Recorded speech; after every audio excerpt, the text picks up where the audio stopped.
Good Morning Business, le grand entretien. Bonjour Guillaume Martineau. Bonjour. Le président d'Orpi avec nous ce matin sur BFM Business RMC Découverte.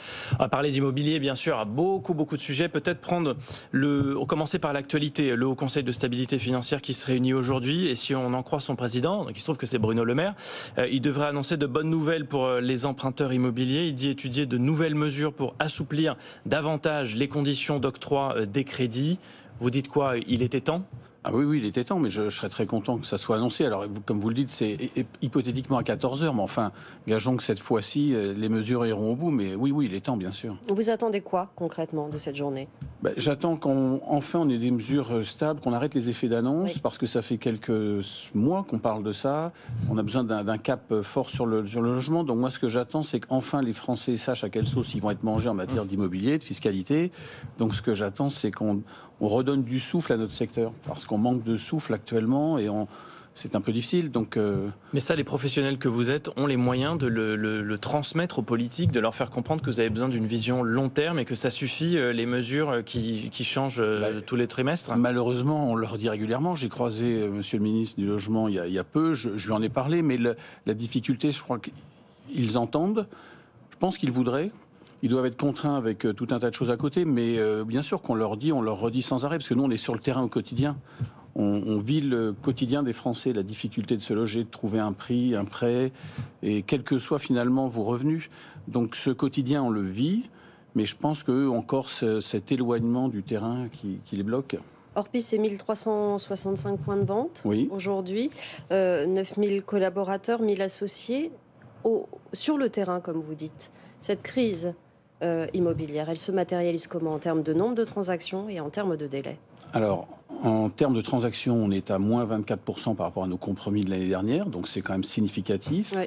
En termes de délai, on a augmenté de 6 jours, donc on est à 96 jours. Alors en soi, c'est pas tant que ça, finalement, c'est un peu plus de 3 mois. Et finalement, quand on met en vente, ce que vous souhaitez, vous, en tant que vendeur, c'est qu'on ait un prix qui corresponde à ce que vous attendiez. Donc, c'est pas tellement de vente vite. Maintenant, quand ça s'allonge, ça dénote bien que le marché ralentit. Il y a moins d'acquéreurs ou moins de possibilités de financer des achats. Donc, ça, c'est aussi un signal. Donc voilà, ça se traduit comme ça, et puis ça se traduit aussi évidemment par des tensions dans nos agences, parce que moins d'acquéreurs, des vendeurs plus réticents à entendre. Ça veut dire qu'il y a des agences qui disparaissent, Il y a des agences qui ont fermé. Oui, cette année, on n'est plus 1365, on est un tout petit peu moins, pas tant que ça, parce qu'on a eu aussi des entrées, des gens qui sont venus se réfugier, entre guillemets, au sein de la coopérative, mais ça se traduit par des conseillers, finalement, qui gagnent moins bien leur vie, parce que un peu plus difficile. Et c'est aussi l'attrait d'avoir une marque forte, mais ça se traduit comme ça, tout le monde est touché. Dans quelle région ça ferme? C'est un peu disparate, il n'y a pas vraiment de région particulière. Je pense que les agences qui ont fermé sont des agences qui avaient peut-être moins de trésorerie ou un peu plus jeunes, mais la plus grosse difficulté, en fait, c'est d'arriver à faire comprendre à nos vendeurs qu'il y a un prix de marché, ce que nos conseillers s'emploient à faire tous les jours. Et donc il y a ce temps long de l'immobilier. Vous êtes membre de ce réseau depuis longtemps, vous en êtes devenu président en début 2022. Ce n'est pas la première crise immobilière que vous traversez. Non. Comment vous l'analysez, celle-là? Qu'est-ce qu'elle a de particulier et quelles solutions, sur quel levier il faut appuyer pour la résoudre? Bien, je pense qu'il faudrait une politique du logement sur le long terme. C'est-à-dire qu'enfin on sort de ces fameux effets d'annonce, parce que ça change tout le temps. Plusieurs crises, nous en avons traversé. Ce qu'il faudrait surtout, c'est...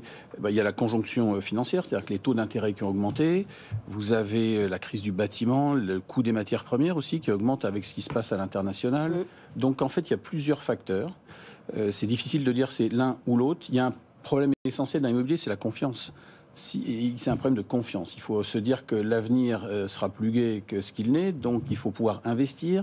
Pour investir, il faut avoir un temps long et confiance dans tout ça. Donc, moi, ce que j'attends en fait de cette journée, vous me demandiez en début d'interview, c'est vraiment que nos hommes et nos femmes politiques aient le courage de sortir un peu de cette stigmatisation permanente du propriétaire, de l'investisseur. Je lisais l'interview du ministre dans Le Point qui parlait il faut sortir de sevrage de la drogue fiscale de l'immobilier. C'est extrêmement dur. Parler en ces termes de notre secteur, c'est pas une drogue. Alors peut-être qu'à une époque, il y a eu des abus de la part de certains, mais... La spéculation ?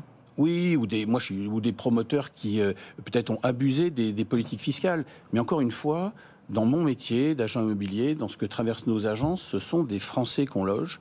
Et eux, ils ne parlent pas de spéculation ou de drogue fiscale. Eux, ils ont juste envie d'avoir un toit. Un toit. Bon, qu'est-ce que vous proposez, vous ?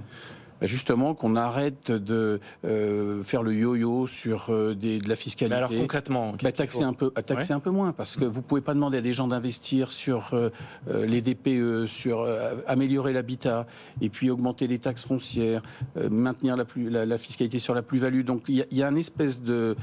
En fait, on va toujours chercher l'argent dans la poche du propriétaire. Il faut un équilibre budgétaire pour pouvoir taxer moins aussi. C'est tout la difficulté... Oui, mais je pense aussi qu'un peu de stabilité nous aiderait, nous ferait pas de mal. L'État est quand même propriétaire de terrains en quantité astronomique. Oui. Peut-être qu'on pourrait réfléchir à avoir des terrains qui coûtent moins cher, parce que si vous faites baisser le prix du foncier, le prix des appartements ou des constructions baisse aussi. Peut-être que l'État peut donner un signal fort. Des baux amphithéotiques sur 99 ans permettent à des promoteurs d'avoir une charge moins lourde.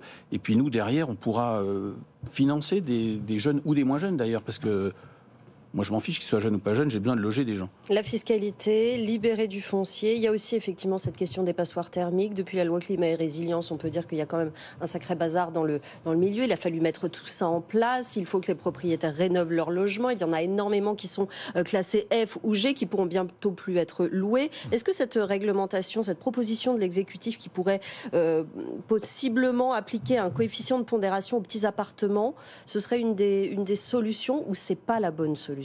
Ça peut être une des solutions. Il faut encourager les Français à rénover leur logement. Donc là-dessus, moi, je soutiens l'action du gouvernement parce que c'est courageux, c'est pas populaire, mais ça, c'est une bonne chose pour le long terme. Donc là-dessus, il faut aider finalement les gens qui prennent ces décisions-là à aller jusqu'au bout, parce que ça sera bon pour tout le monde. Maintenant, j'entends souvent que les gens se précipitent sur les passoires énergétiques ou thermiques. Enfin, moi, dans nos agences, j'ai pas le sentiment qu'il y ait la queue en disant je veux absolument acheter une passoire. Donnez-moi une passoire. Donnez-moi une passoire. Non, pas du tout. Mais tout ça, c'est des logements qui seront immobilisés dans quelques mois. Oui, et c'est là.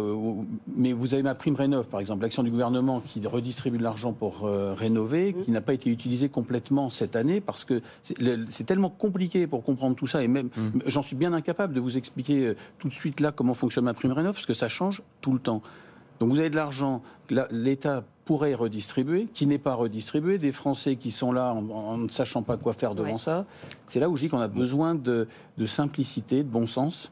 Revenir à du bon sens et aider nos concitoyens à se loger. Néanmoins, Guillaume Martineau, président d'Orpi, la baisse des prix, on voit quand même, se poursuit. Alors, pas aussi rapidement qu'on le voudrait, en tout cas que les professionnels l'espéraient, mais on est en train de se diriger lentement vers une configuration du marché où l'accès à l'immobilier redevient plus facile. En tout cas, dans l'ancien, les chiffres qu'on a sur le troisième trimestre, c'est un recul d'1,8%, donc côté 3 sur un an. C'est une première depuis 2015. Ça veut dire qu'on avance quand même doucement vers un déblocage ? Oui. Alors moi, dans notre réseau, on constate moins 3% de baisse depuis l'année dernière, depuis septembre 2022. Donc tout doucement, la machine se remet en route. Ce que je crains un petit peu, c'est qu'avec ces effets d'annonce, on nous a dit que le taux d'usure avait augmenté, que les taux d'intérêt allaient se stabiliser, que l'inflation était mesurée. Mon inquiétude, en fait, c'est... Vous faisiez allusion au fait que j'exerce depuis quelques années, c'est que j'ai déjà connu ces débuts de crise où à un moment donné, on pense que c'est fini. Et reprenez 2010, avant la crise grecque de 2012, on a eu un effet où subitement on pensait que tout était fini et puis c'est reparti de plus belle. Vous êtes inquiet alors ? Non, j'encourage juste les propriétaires à être vigilants et raisonnables. C'est-à-dire qu'il ne faudrait pas penser que les mesures qui pourraient être annoncées cet après-midi, ça serait la panacée et que subitement il n'y aurait plus de problème. Le vrai problème, c'est que l'immobilier, les prix ont augmenté.